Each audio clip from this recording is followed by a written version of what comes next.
Assalamualaikum warahmatullahi wabarakatuh. Alhamdulillah wassalatu wassalamu ala Rasulillah Sayyidina Muhammadin wa ala alihi wa ashabihi. Sahabat pecinta Al-Quran, pendukung channel Al-Quran Online 02 dimanapun Anda berada. InsyaAllah pada video kali ini kita akan mempelajari tentang 4 hal yang membatalkan wudhu menurut madhab Al-Imam Asy-Syafi'i. Nah, perlu kita ketahui karena sering muncul was-was di dalam benak kita. Contoh, setelah kita berwudu kita menginjak kotoran ayam misalnya, atau setelah kita berwudu gusi kita berdarah. Sering kita was-was, apakah wudu saya batal ini atau tidak. Nah, kenapa was-was itu muncul? Karena ketidaktahuan kita tentang apa saja yang membatalkan atau yang dapat membatalkan wudu kita. Nah, teman-teman, yang dapat membatalkan wudu itu hanya ada 4 hal. Ya, mari kita membahasnya bersama-sama. Yang pertama, khurujus syai' minas sabilain illal mani, ya. Keluarnya sesuatu dari kemaluan depan atau anus atau dubur kecuali mani. Ya, yang dimaksud dengan sesuatu adalah apa saja yang keluar. Apakah yang keluar itu berupa benda cair atau benda padat, ataukah yang keluar itu berupa angin? Keluar dari salah satu lubang yang dua ini, apakah keluarnya dari kemaluan atau keluarnya dari dubur atau anus, maka itu membatalkan wudhu kecuali yang keluar itu adalah mani atau sperma. Ya, jadi orang kalau setelah berwudhu keluar sperma itu tidak batal wudhunya. Akan tetapi yang bersangkutan dituntut untuk melakukan sesuatu yang lebih besar, yaitu mandi. Ya, mandi wajib terlebih dahulu. Khususnya jika dia ingin melaksanakan suatu ibadah yang disyaratkan sebelum melaksanakannya harus mengangkat hadas besar terlebih dahulu. Ya, maka dia harus berwudu. Itu yang pertama, keluarnya sesuatu dari dua jalan, yaitu kemaluan dan anus, kecuali mani. Kemudian yang kedua, hilang akal. Ya, hilang akal ini ada 3 tingkatan. Yang pertama, gila. Yang kedua adalah pingsan. Ya, untuk gila dan pingsan ini walaupun sebentar, maka itu membatalkan wudhu. Contoh misalnya ada orang yang mau pergi ke masjid, tiba-tiba dalam perjalanan ya dia gila atau pingsan, hanya beberapa menit, kurang lebih misalnya 5 menit. Gila atau pingsan, maka wudhunya batal. Ya, maka untuk melaksanakan sholat, ya maka dia harus berwudu kembali. Dia tidak boleh berwudu dengan wudu yang tadi, karena setelah ia gila dan atau pingsan, maka dengan sebab itu wudunya telah batal. Kemudian yang ketiga, hilangnya akal itu dengan tidur. Ya, tidur ini membatalkan wudu kecuali tidur dengan posisi duduk dengan merapatkan pantat pada tempat duduk. Nah, kalau orang tidur tapi pantatnya rapat pada tempat duduknya, maka itu tidak membatalkan wudu. Contoh, orang yang duduk bersila, tidur, setelah berwudu tidur dalam keadaan bersila, pantatnya betul-betul merapat di tempat duduknya, maka itu tidak batal wudunya. Ya, jadi yang tidur itu membatalkan wudu jika tidurnya dalam posisi miring, ya, atau posisi berbaring, entah berbaringnya itu dengan cara tengkurap, terlentang, atau tidur miring. Maka itu membatalkan wudunya. Jika posisi tidurnya seperti itu, maka wudunya batal. Ya, beda halnya jika dengan duduk dengan merapatkan pantatnya pada tempat duduknya, maka itu tidak membatalkan wudu. Itu yang kedua. Kemudian yang ketiga, menyentuh alat kelamin manusia atau lubang anus manusia dengan menggunakan telapak tangan atau perut jemari. Ya, jadi menyentuh alat kelamin manusia. Ya, di sini garis bawahi alat kelamin manusia atau anus manusia, duburnya ya, anusnya, tempat keluar buang air besar. Maka kalau yang disentuh itu kemaluan atau anusnya selain manusia, contoh misalnya menyentuh kemaluan hewan, maka dengan menggunakan telapak tangan, maka itu tidak membatalkan wudu. Kenapa? Karena yang disentuh bukan kelamin manusia. Contoh misalnya dia menyentuh kelaminnya kambing. Ya, mungkin dalam perjalanan ke masjid tiba-tiba ada orang potong kambing, tiba-tiba dia singgah di situ. Di situ ada kemaluan kambing yang dipotong, tiba-tiba dia memegangnya dengan menggunakan telapak tangan, maka wudunya tidak batal karena yang dipegang bukan kemaluan manusia atau lubang anus manusia. Kemudian yang kedua, ya itu dengan menyentuhnya dengan telapak tangan atau perut jemari. Nah, yang dimanakah dimaksud telapak tangan? Ya, silakan perhatikan di sini. Ya, jadi yang dimaksud telapak tangan adalah yang ini. Coba kalian rapatkan tangan kalian seperti ini. Ya, coba rapatkan seperti ini. Ya, maka yang saling nempel itu, ya, jika telapak tangan kanan dan telapak tangan kiri, jari-jari tangan kanan dan jari-jari tangan kiri dipertemukan, maka yang baku nempel itu, itulah bagian yang apabila kita menyentuh kemaluan manusia dengannya atau dubur manusia dengannya batal wudu. Ya, itu yang saling menempel. Ya, maka yang tidak bertemu ini, yang tidak bersentuhan ini, ya, maka itu bukanlah bagian daripada telapak tangan yang membatalkan wudu jika kita menyentuh kemaluan manusia dengannya. Ya, jadi yang ya itu hanya batas sini ya, untuk lebih mudahnya hanya bagian ini. Ini kan tadi ya. Ya, ini. Adapun yang pinggir-pinggirnya di sini, yang bagian atasnya itu tidak membatalkan wudu jika kita menyentuh kemaluan dengannya. Ya. Ya, ini juga telapak tangan ini jelas ya, yang rapat ini. Ini semua bagian daripada telapak tangan. Ya, maka yang tertutup itu, ya sekali lagi yang tertutup itulah bagian yang apabila kita menyentuh kemaluan dengannya membatalkan wudu. Maka jika misalnya dalam ada kasus seperti ini, ada anak kecil yang mau buang pipis atau buang air kecil, lalu kemudian kita menuntunnya agar kencingnya tidak kemana-mana, maka kita jepit dengan menggunakan jari kita. Ya, ini diumpamakan kemaluannya anak kecil. Ya, kita jepit dengan cara seperti ini. Apakah wudu kita batal? Tidak. Kenapa? Karena kita menyentuhnya bukan dengan menggunakan telapak tangan atau dengan perut jari jemari. Ya, karena ini sampingnya ini tidak termasuk telapak tangan atau perut jemari.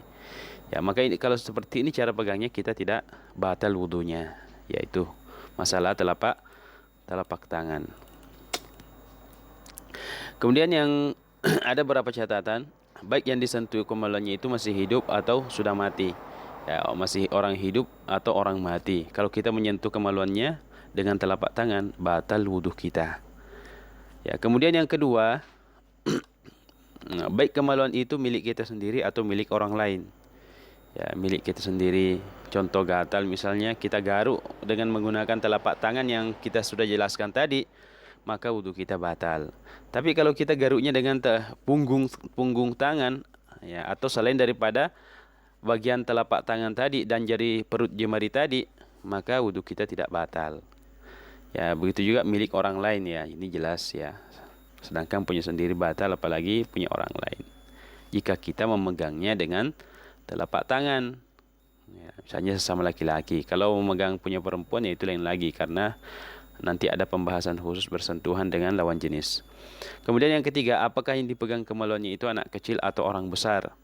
Yaitu membatalkan wudu jika dipegang dengan telapak tangan.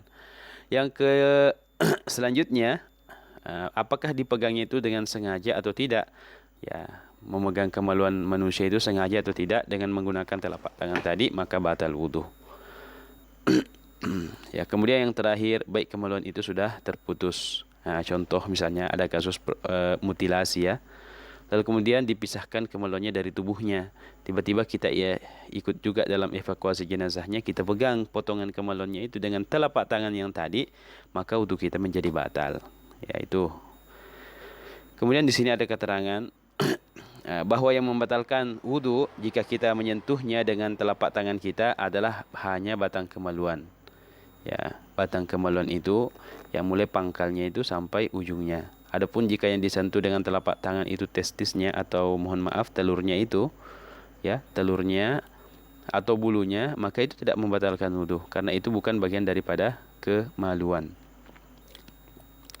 Kemudian yang perempuan itu untuk laki-laki ya. Ya, kemudian untuk perempuan yang dimaksud bagian kemaluan yang membatalkan wudu jika kita menyentuhnya dengan telapak tangan kita adalah antara kedua selangkangannya, yaitu untuk wanita. Kemudian di sini yang batal wudunya hanya yang menyentuh. Ya, yang batal wudunya hanya yang menyentuh. Ya, contoh misalnya naudzubillah ada orang laki-laki penyuka sesama jenis. Ya, kan aslinya kan laki-laki bersentuhan laki-laki tidak batal wudu. Tidak batal wudu. Ya, tiba-tiba dia iseng-iseng setelah berwudu, setelah kedua-duanya berwudu, ya, yang laki-laki tadi Tono dan Dono, ya misalnya, tiba-tiba si Tono ini memegang kemaluannya Dono setelah dia berwudu, setelah keduanya berwudu. dengan menggunakan telapak tangan, maka yang batal wudunya itu hanya yang memegang, adapun yang dipegang itu tidak batal wudunya, tidak rusak wudunya. Kemudian selanjutnya tidak batal wudu jika menyentuhnya dengan selain telapak tangan dan perut jemari. Ya, itu tadi sudah kita jelaskan. Walaupun yang disentuh itu adalah kemaluan manusia, jika kita tidak menggunakan telapak tangan maka wudu kita tidak batal. Ya, kemudian yang keempat yang membatalkan wudu atau yang terakhir adalah bersentuhan kulit antara laki-laki dan perempuan yang bukan mahram tanpa ada penghalang. Ya, jadi untuk bersentuhan ini ada beberapa syaratnya. Yang pertama syaratnya itu adalah laki-laki dan perempuan. Ya, laki-laki dan perempuan. Jadi laki-laki dengan laki-laki tidak ada masalah bersentuhan, perempuan dengan perempuan bersentuhan tidak ada masalah dalam masalah bersentuhan dalam masalah wudu ini. Kemudian yang kedua yang bersentuh yang disentuh itu laki-laki yang laki-laki dan perempuan yang bersentuhan itu bukan mahram. Ya, kalau mahram ya tidak batal. Ya, nah siapakah yang disebut dengan mahram? Ya, mahram itu adalah lawan jenis yang haram untuk kita dinikahi atau menikahi kita jika kita adalah seorang perempuan. Contoh misalnya kita seorang laki-laki, maka yang termasuk mahram kita adalah ibu kita. Ya, maka bersentuhan dengan ibu setelah berwudu, bersentuhan langsung dengan ibu setelah berwudu tidak apa-apa. Yang termasuk nenek kita ke atas, ibunya nenek kita, neneknya nenek kita terus ke atas. Ya, itu adalah mahram kita. Kemudian yang kedua, jika kita laki-laki, mahram kita adalah tadi yang pertama ibu kita, yang kedua nenek kita ke atas. Kemudian yang ketiga, saudari perempuan kita. Saudari perempuan itu adalah mahram ya. Karena kita diharamkan untuk menikah dengannya, sehingga bersentuhan dengan mereka setelah berwudu dengan bersentuhan langsung kulit dengan kulit tidak membatalkan wudu.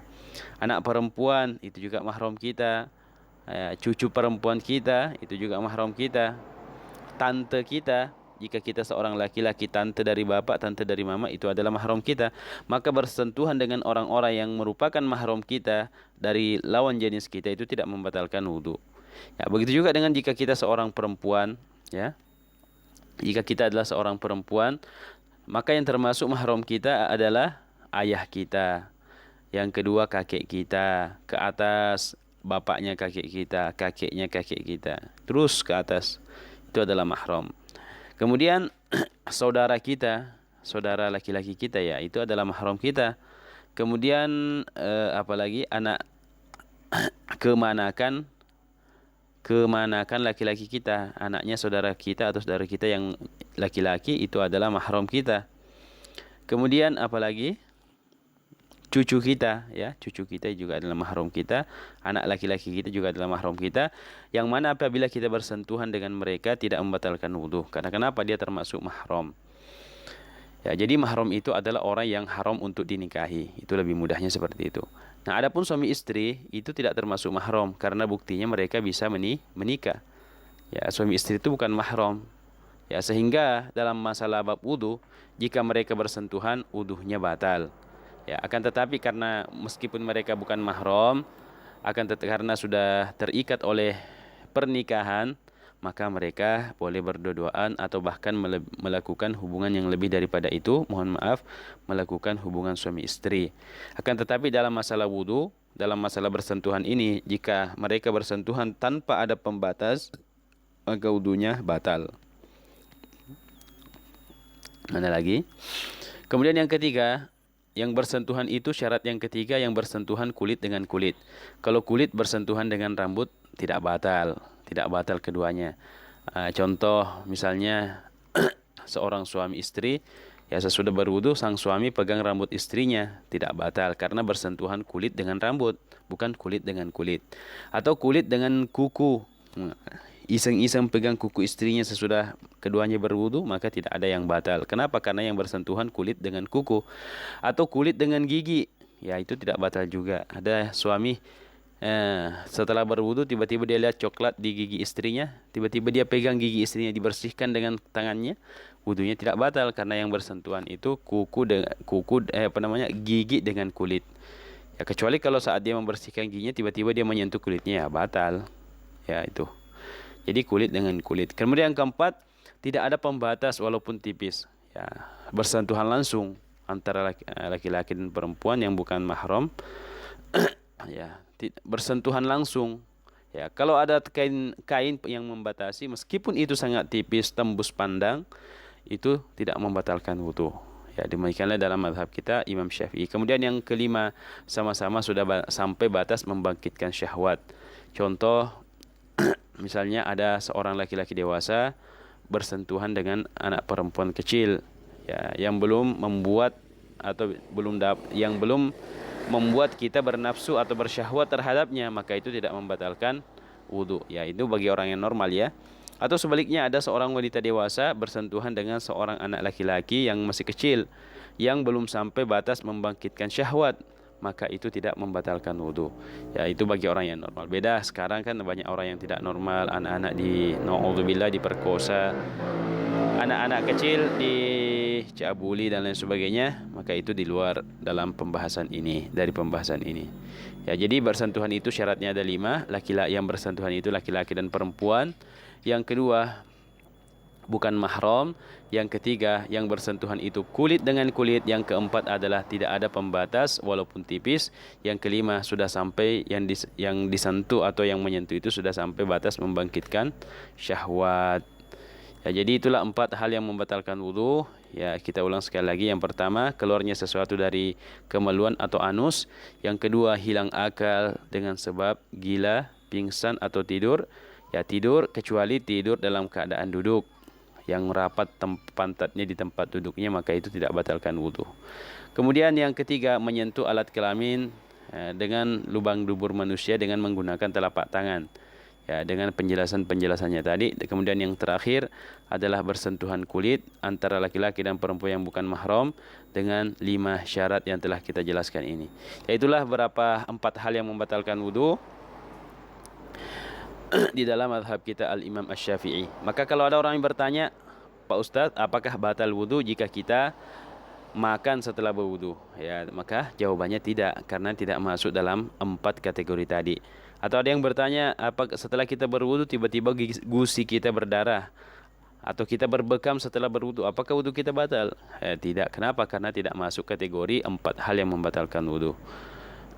Nah, itulah 4 hal yang membatalkan wudu. Mudah-mudahan bermanfaat bagi kita semua. Jika ada yang ingin ditanyakan, khususnya teman-teman yang pemula, jika ada yang ingin ditanyakan, silahkan hubungi kami di 0823 4683 0141, 0823 4683 0141. Bagi teman-teman yang baru bergabung di channel ini, silahkan berlangganan dengan cara subscribe, aktifkan lonceng notifikasinya untuk mendapatkan video pembelajaran terbaru dari channel ini. Lebih dan kurangnya kami mohon maaf. Wassalamualaikum warahmatullahi wabarakatuh.